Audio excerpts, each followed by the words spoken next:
Daily Detroit is brought to you by the community. Support our work at patreon.com/dailydetroit. This is your Daily Detroit for Thursday, March 26th, 2020.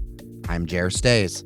Today, we'll run down the local stories you should know around the coronavirus. Then, I chat with Angela Rogansey from Playworks, Michigan, and she's got some resources to keep your kids active. And finally, the city of Detroit is going to build a temporary dam. Let's get started, first with a big roundup of what's happening out there.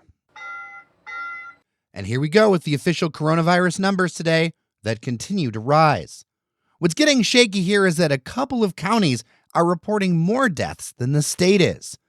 Michigan officially now has 2,856 cases and officially 60 deaths. However, Oakland County is reporting 2 more deaths than the state's numbers and Genesee 1. So that would bring the total to 63, making this the deadliest day in the state so far with 20 fatalities. Here's the situation in Metro Detroit, according to the state. The city of Detroit has 851 confirmed cases and 15 deaths. It has earned the distinction as one of the fastest growing hotspots for the coronavirus in the nation.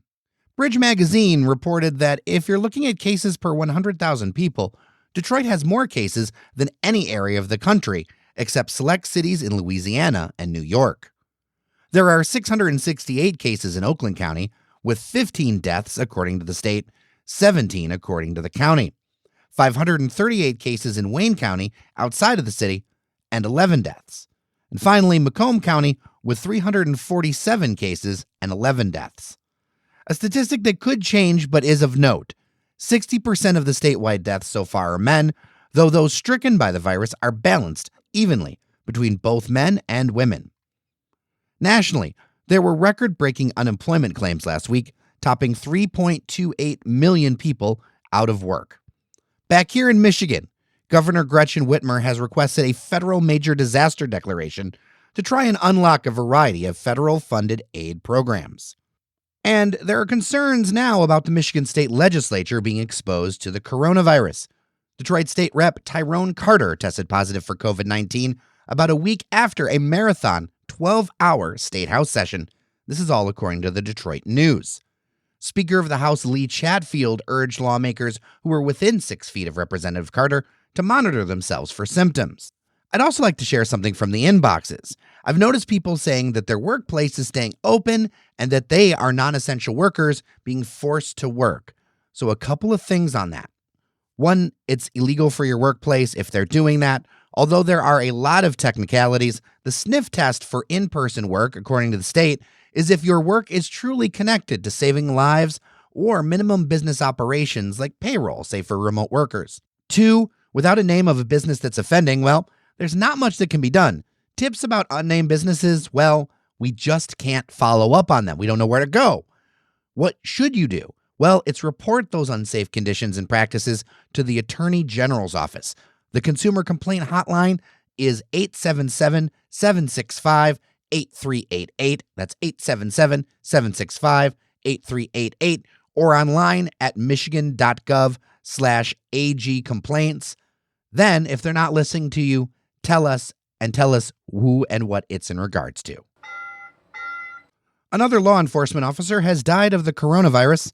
The Wayne County Sheriff's Office says Commander Donnafae Collins died yesterday at the age of 63. He had served for nearly 3 decades. Collins leaves behind a wife and 4 children. The public may know him through his side gig as a DJ on 92.3 FM until about last year. Currently, the Wayne County Sheriff's Office has 18 confirmed cases of coronavirus within their ranks. Although public health officials are issuing stern warnings about bringing people back to workplaces too early, today came word that Ford is aiming to restart production at some plants in North America as early as April 6th. Ford is planning to resume production at the Hermosillo assembly plant in Mexico on April 6th for 1 shift. On April 14th, the day after the current executive order keeping many businesses closed is scheduled to end here in Michigan, Ford is planning to start building vehicles at a number of facilities across the country and here in Metro Detroit. Locally, they're aiming to open their Dearborn truck plant, Dearborn stamping plant, Dearborn diversified manufacturing plant, and portions of the Van Dyke transmission plant on the 14th.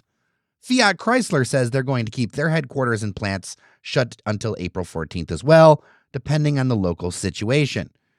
My 2 cents, and this is from talking to lots of people, it is clear to me that very few businesses are going to keep closed longer than mandated in an effort to keep the spread down. The only way they'll stay closed is with direct government action. Something to think about. Sandy the Pony is gone for now as the Michigan-based Meijer grocery chain takes new precautions. They will install plexiglass shields for all their check lanes this week. Other steps that Meijer is sharing: they've suspended the use of reusable bags by customers in its stores unless they're being used for the retailer's shop and scan program. I know that'll disappoint a number of people I know. Returnables are currently not being accepted, and marked X's are on the floor 6 feet apart in check lanes, pharmacy, and service desk counters. The retailer is also verbally reminding customers to stand on the X's when they wait in any lines. They say to stay at least an additional shopping cart of distance away from other customers. And as I said at the top, for now, Sandy the Penny Pony is in the stable. Sad times.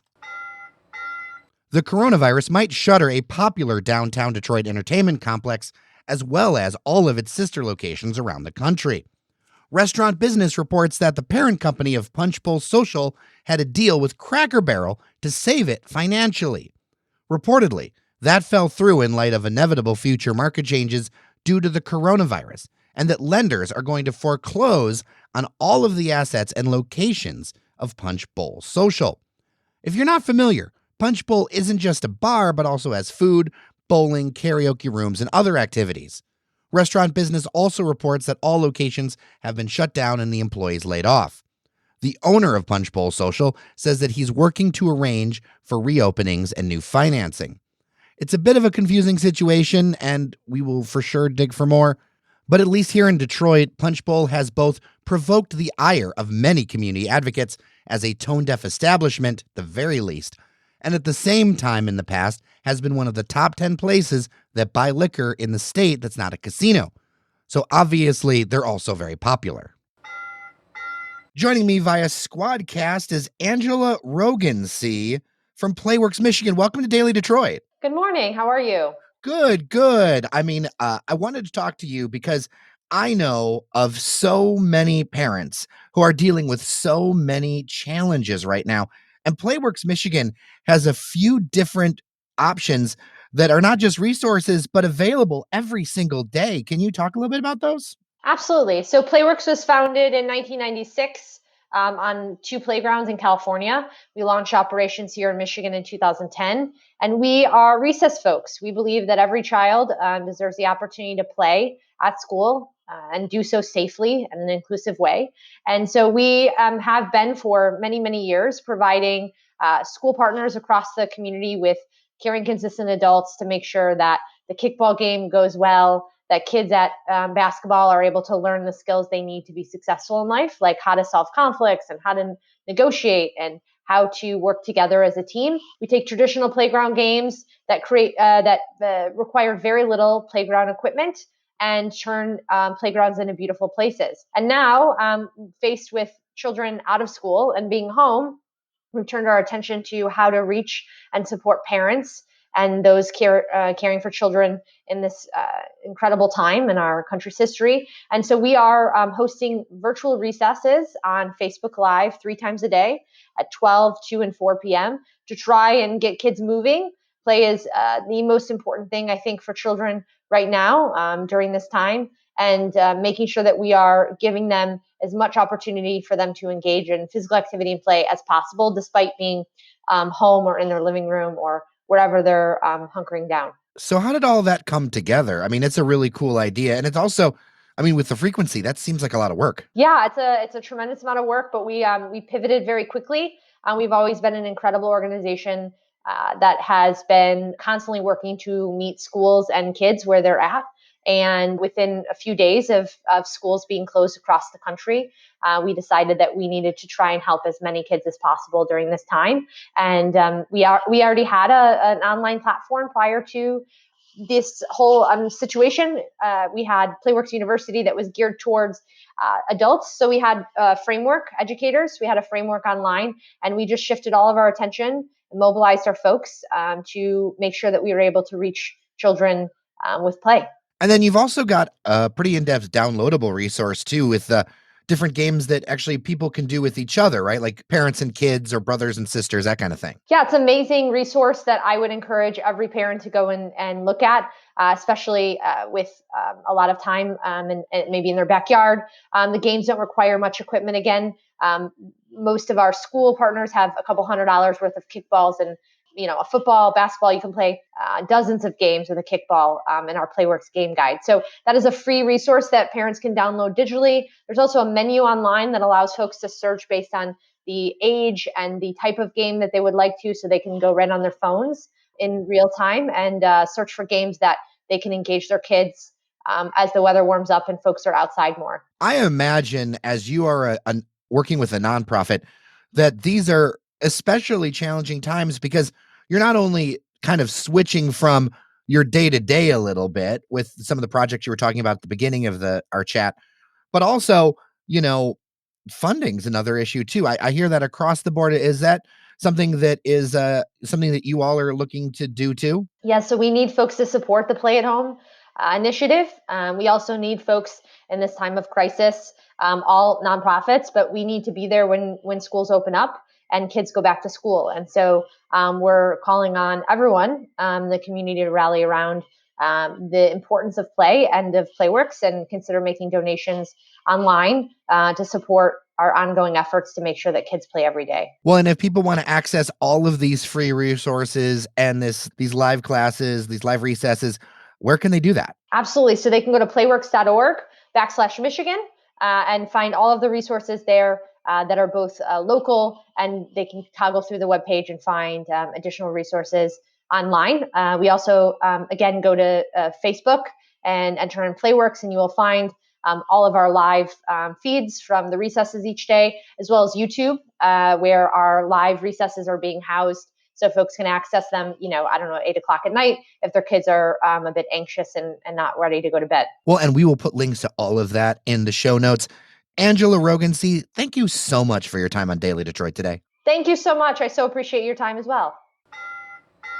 Finally, a non-coronavirus story, but still important. The city of Detroit is building a temporary dam on the city's east side, with Great Lakes and river waters expected to be higher than last year. The dam, at a cost of $2 million, was deemed necessary to protect the Connor Creek Wet Weather Treatment Facility from being overwhelmed. It's going to be what's called a Tiger Dam, and no, it's not made up of Detroit Tigers players who would have had opening day today. They're delivered in 50-foot tube sections and then put together. Then they're filled with water. They can go as high as 32 feet. When they're empty, each tube is about the weight of a medium-sized dog, 63 pounds. Full, 6,300 pounds. I find something poetic about holding back the water, well, in a way, with more water. The dams will be installed along the entire seawall in the Canal District.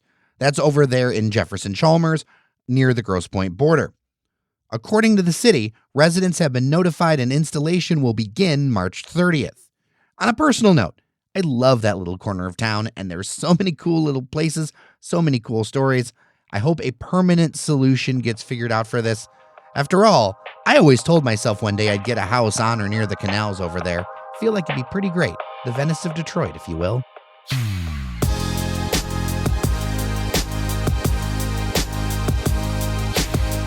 All right, we are done for today. Thank you to our members on Patreon, including Alex, Mike, Matthew, Tom, and Aaron. Thank you very much for powering our coverage. It's greatly appreciated. If you haven't, think about telling somebody about the Daily Detroit podcast. The more people that come together, the more we can push Detroit's conversation forward. With that, I'm Jer Stays. Take care of each other, and we'll get through this together. We'll talk with you tomorrow.